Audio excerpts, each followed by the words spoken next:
তিন গাছার আরিফ খুব ভালো ছেলে, মেম্বারে দাঁড়াচ্ছে, তাকে ভোট দিলে খুব ভালো দেশের উন্নয়ন হবে, খুব ভালো ছেলে।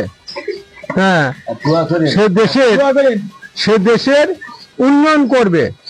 আপনারা সবাই দোয়া করেন এবং দেশের তিন গাছার সবাই একজোট হয়ে তাকে ভোট দেন, ভোট দিয়ে তাকে জয়যুক্ত করেন। ইনশাল্লাহ সে দেশের কাজ করবে। খুব ভালো ছেলে, আলহামদুলিল্লাহ রব্বিল আলামিন। আপনি কিছু বলেন। আলহামদুলিল্লাহ, আপনাদের দোয়া শুভ কামনা করি। আলহামদুলিল্লাহ, আমার ভাতিজা আরিফ মেম্বার দাঁড়াচ্ছে, আপনারা সবাই সাহায্য করবেন। আলহামদুলিল্লাহ, ঠিক আছে। আপনি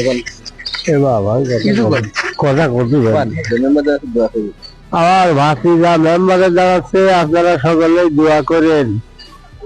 মেম্বার দিন হয় 8 নং ওয়ার্ডবাসী সবাইকে আসসালামু আলাইকুম। আগামী ইউনিয়ন পরিষদ নির্বাচনে 8 নং ওয়ার্ডে মেম্বার পদে হয়েছে। আপনারা সবাই আমার জন্য দোয়া করবেন। আলহামদুলিল্লাহ, আমি যেন জনগণের সেবা করতে পারি।